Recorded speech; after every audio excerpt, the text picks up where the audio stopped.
ওং নমো ভগবতে বাসুদেবায় নমঃ। জয় শ্রীকৃষ্ণ। রাধে রাধে। নমস্কার বন্ধুরা। বুধবার দিন পালিত হচ্ছে বছরের সর্বশ্রেষ্ঠ একাদশী পাপমোচনীয় একাদশী। এই একাদশী উপবাস পালনের মাধ্যমে ব্যক্তির জীবন থেকে হাজার হাজার পাপ বিনাশ হয়। তাই বন্ধুরা, এই পাপমোচনী একাদশীর দিন ভক্তি, ভালোবাসা, শ্রদ্ধা দিয়ে অবশ্যই পাপমোচনী একাদশীর ব্রত উপবাসটি আপনারা পালন করবেন। আর অবশ্যই আপনারা মনে রাখবেন যে এই পাপমোচনী একাদশীর দিন বেশ কিছু ক্রিয়াকলাপ যদি আপনারা করতে পারেন, তাহলে আপনার জীবন থেকে হাজার হাজার পাপ দূরীভূত হবে। তাই বন্ধুরা, এই পাপমোচনী একাদশীর দিন বাড়িতে নিয়ে আসুন এই একটি ফল। এই ফলটি ভগবান বিষ্ণুর খুবই প্রিয় একটি ফল। এতে আপনার জীবন সুখী হবে এবং জীবন থেকে রোগ ব্যাধি দূর হবে এবং জীবনে আসা কষ্ট থেকে আপনি ভগবান বিষ্ণুর কৃপায় মুক্তি পাবেন। তাই বন্ধুরা, এই সব কিছুই আপনাদের সাথে আজকের এই ভিডিওতে বিস্তারিতভাবে আলোচনা করা হবে। তাই অবশ্যই আমার প্রিয় সকল ভক্তগণ ভিডিওটি ভক্তি, ভালোবাসা, শ্রদ্ধার সহিত অবশ্যই শ্রবণ করবেন। আর এই চ্যানেলে নতুন হয়ে থাকলে দয়া করে চ্যানেলটি সাবস্ক্রাইব করবেন, কারণ পরবর্তী সময়ে এই ধরনের নতুন নতুন ভিডিও বা তথ্য পাওয়ার জন্য। এবং ভিডিওটিতে অবশ্যই ভক্তি, ভালোবাসা, শ্রদ্ধা দিয়ে একটি লাইক করবেন। আর কমেন্টে অবশ্যই জয় শ্রীকৃষ্ণের জয় অথবা আপনাদের ইষ্ট দেবতার নামটি অবশ্যই কমেন্ট করে জানাবেন। বন্ধুরা, আজকের ভিডিওতে আমরা যে ফলটির কথা বলবো, সেই ফলটির কথা হয়তো অনেকে শুনেছেন, আবার অনেকে হয়তো শুনেননি। এই ফলটির কথা খুব কম লোকই হয়তো জানেন যে এই ফলটির মধ্যে ভগবান বিষ্ণু স্বয়ং বাস করেন। তাই বন্ধুরা, আমি এই ভিডিওতে সেই তথ্যটি আপনাদের সবাইকে জানানোর চেষ্টা করব।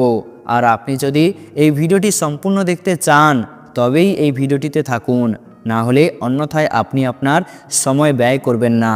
কারণ বন্ধুরা, সম্পূর্ণ ভিডিও না দেখলে আপনি ঠিকভাবে এই ফলের উপকারিতার সম্পর্কে জানতে পারবেন না। এই ফলটির এক টুকরো যদি একজন ব্যক্তির কাছে থাকে, তাহলে কিভাবে তার বহু জন্মের দারিদ্র দূর হবে, তার জীবনের সব সমস্যা কিভাবে দূর হবে এবং কিভাবে তার দুর্ভাগ্য মুহূর্তের মধ্যে সৌভাগ্যে পরিণত হবে, এই সব কিছুই আমি আপনাদের জানাতে চলেছি। বন্ধুরা, এই ফলের মধ্যে ভগবান বিষ্ণু ও মা লক্ষ্মী বাস করেন। তাই বন্ধুরা, এই ফলটি আপনারা অবশ্যই এই পাপমোচনী একাদশীর দিন আপনারা অবশ্যই বাড়িতে আনবেন। বন্ধুরা, এই ফলটির নাম হচ্ছে যজ্ঞ ডুমুর। যদি কেউ এই ফলটি তার বাড়িতে যথাযথভাবে নিয়ে আসে এবং তার আলমারিতে রাখে, তাহলে তার কখনো অর্থের অভাব হবে না। কারণ এই ফলের মধ্যে ভগবান বিষ্ণু ও মা লক্ষ্মীর আশীর্বাদ রয়েছে। বলা হয় যে ব্যক্তির ভাগ্য যদি তার পাশে না থাকে, কোনো মানুষই তার জীবনে সফলতা অর্জন করতে পারে না। আর ভাগ্য যখন একজন মানুষের পাশে থাকে, তখন সেই ব্যক্তি ঘুমিয়ে ঘুমিয়েও লটারি জিতে নেয়। তাই ব্যক্তির বন্ধ ভাগ্যের তালা খুলতে পারে এই যজ্ঞ ডুমুর গাছের ফল। তাই বন্ধুরা, আজকের ভিডিওতে আমরা আপনাকে একটি খুব বিশেষ কথা বলবো। অতএব বন্ধুরা, দয়া করে এই ভিডিওটি শুরু থেকে শেষ পর্যন্ত অবশ্যই ভক্তি, ভালোবাসা, বিশ্বাসের সহিত অবশ্যই দেখুন। বন্ধুরা, আপনার নিজের এবং আপনার পরিবারের সৌভাগ্যের জন্য এই ভিডিওটি আপনাকে অবশ্যই সম্পূর্ণ দেখতেই হবে। কারণ বন্ধুরা, এই যজ্ঞ ডুমুর গাছে ভগবান বিষ্ণু ও মা লক্ষ্মী স্বয়ং বাস করেন। আর অবশ্যই ভগবান বিষ্ণুর আশীর্বাদে আপনার জীবন পরিবর্তন হবে। বন্ধুরা, এই ডুমুর গাছের পেছনে একটি গল্প রয়েছে যে ভগবান বিষ্ণু যখন নরসিংহ অবতার গ্রহণ করেছিল তার ভক্ত প্রহ্লাদকে বাঁচাতে এবং তার নখ দিয়ে নির্মাণ কাশ্যপকে হত্যা করেন, তখন ভগবান নরসিংহ তার নখ দিয়ে কাশ্যপকে হত্যা করার পর তার পাপী রক্ত লেগে ভগবান নরসিংহের নখ চুলকাতে শুরু করে। ওই চুলকানি প্রশমিত করার জন্য ভগবান নরসিংহ তার নখ গুঁজে দেন ডুমুর ফলের ভেতরে। এর ফলে তার চুলকানি বন্ধ হয়ে গেল। কিন্তু ডুমুর গাছকে অনেক দুঃখ বেদনার মধ্য দিয়ে যেতে হয়। তার ফলের মধ্যে পোকা ধরতে শুরু করে। তখন ডুমুর গাছ ভগবান নরসিংহর কাছে প্রার্থনা করল যে, হে প্রভু, আপনি আপনার নখের চুলকানি দূর করলেন, কিন্তু আমার কষ্ট বাড়িয়ে দিলেন। এখন আমার কষ্টের কি হবে? তখন ভগবান নরসিংহ ডুমুর গাছকে বর দিয়েছিলেন যে আজ থেকে আমি আর মা লক্ষ্মী তোমার ভিতরে বাস করব। আর যে তোমার ফল ব্যবহার করবে সে কখনো গরিব থাকবে না, তার জীবনে সব সমস্যার সমাধান হবে। সেই জন্যই এই যজ্ঞ ডুমুর গাছটি খুবই রহস্যময়। তাই বন্ধুরা অবশ্যই আপনারা এই পবিত্র পাপমোচনীয় একাদশীর দিন এই ডুমুর ফলটি আপনারা অবশ্যই বাড়িতে নিয়ে আসবেন। বন্ধুরা এর ভেতরে অনেক গোপনীয়তাও লুকিয়ে রয়েছে। বলা হয়ে থাকে যে এই ডুমুর ফুল খুবই অলৌকিক একটি ফুল। ডুমুরের ফুল কখনো মাটিতে পড়ে না, সোজা স্বর্গে পৌঁছে যায়। এছাড়াও ডুমুর গাছটি শুক্র গ্রহ এবং সম্পদের দেবতা কুবেরের সাথে সম্পর্কিত বলে বিশ্বাস করা হয়। আর শুক্র গ্রহ হলো আমাদের জীবনের বিলাসিতা, বস্তুগত আরাম, প্রেম, সৌন্দর্য, আকর্ষণ, বিবাহ এবং সম্পদের জন্য দায়ী গ্রহ। তাই আমাদের জীবনে অর্থ সংক্রান্ত সমস্যাগুলি কাটিয়ে উঠতে ডুমুরের প্রতিকারগুলিকে উপকারী বলে বিশ্বাস করা হয়। বন্ধুরা আপনার মনে কি এমন কোনো ইচ্ছা আছে যা বহুদিন ধরে পূর্ণ হচ্ছে না? আপনি অনেকভাবে চেষ্টা করছেন কিন্তু আপনার ইচ্ছা কোনো মতেই পূর্ণ হচ্ছে না। এমন পরিস্থিতিতে আপনি এই ডুমুরের ফলের প্রতিকার করতে পারেন। তার সাহায্যে আপনি আপনার সমস্ত ইচ্ছা পূর্ণ করতে পারেন। তাই বন্ধুরা আমি কয়েকটি প্রতিকারের কথা বলছি, যেগুলি অবশ্যই করুন। তাই চলুন বন্ধুরা আপনার মূল্যবান সময় নষ্ট না করে সেই প্রতিকারগুলির সম্পর্কে জেনে নেওয়া যাক। বন্ধুরা প্রথমে একটি লাল কাগজ নিন।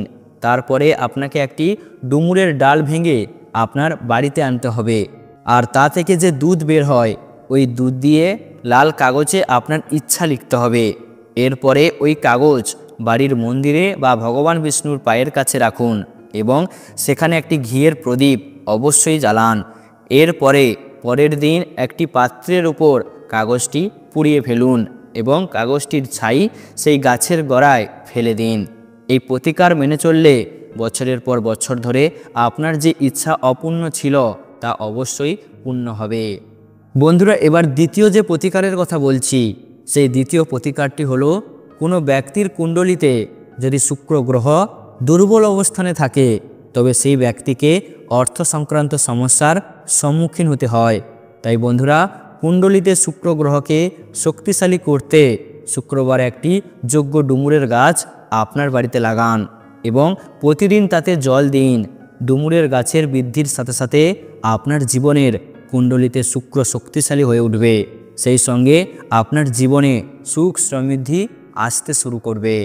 বন্ধুরা এবার শ্রবণ করুন যে আপনার জীবনে যদি একের পর এক সমস্যায় ঘিরে থাকে তাহলে এই পাপমোচনী একাদশী তিথিতে কিছু উপায় করে দেখতে পারেন। আপনার জীবনের সমস্যা অবশ্যই দূরীভূত হবে।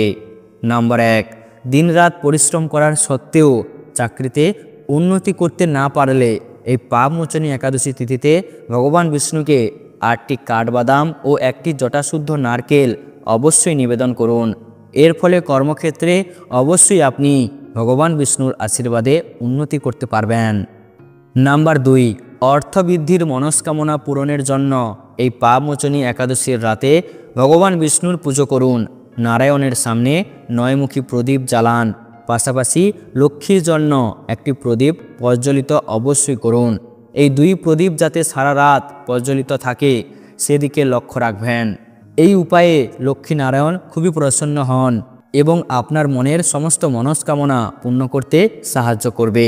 পাপমোচনী একাদশীর সকালে স্নানের পর নিয়ম মেনে বিষ্ণুর পুজো অবশ্যই করুন। পুজোর সময় অবশ্যই ওম নমঃ ভগবতে বাসুদেবায় নমঃ এই মন্ত্রটি অবশ্যই জপ করবেন। তুলসী মালা দিয়ে এই মন্ত্র জপ করা উচিত। এই মন্ত্রের প্রভাবে জীবনে সুখ সমৃদ্ধি বৃদ্ধি হবে। নাম্বার 3, তুলসী ভগবান বিষ্ণুর অত্যন্ত প্রিয়। তাই অবশ্যই এই পাপমোচনী একাদশীর তিথিতে তুলসীর পুজো অবশ্যই করা উচিত। তারপর তুলসী তলায় একটি ঘিয়ের প্রদীপ অবশ্যই প্রজ্বলিত করুন। পূর্ব বা উত্তর দিকে প্রদীপ রাখবেন। এরপর 5 বা 11 বার তুলসী গাছের পরিক্রমা করুন। এর ফলে পরিবারের উন্নতি অবশ্যই হবে। নাম্বার 4, বন্ধুরা শাস্ত্র মতে অশ্বত্থ গাছে ভগবান বিষ্ণুর বাস। তাই এই পাপমোচনী একাদশী তিথিতে অশ্বত্থ গাছের পুজো করাও উচিত। একটি লোটায় জল ভরে তাতে চিনি মেশান। তারপর অশ্বত্থ গাছের ওই জল নিবেদন করুন। তারপর গাছের তলায় ঘিয়ের প্রদীপ জ্বালান। পাপমোচনী একাদশীতে এই উপায় করলে জীবনে সুখ সমৃদ্ধি বৃদ্ধি হয়। তো বন্ধুরা ভিডিওটি আজ এই পর্যন্ত। ভিডিওটি ভালো লাগলে একটি লাইক অবশ্যই করবেন।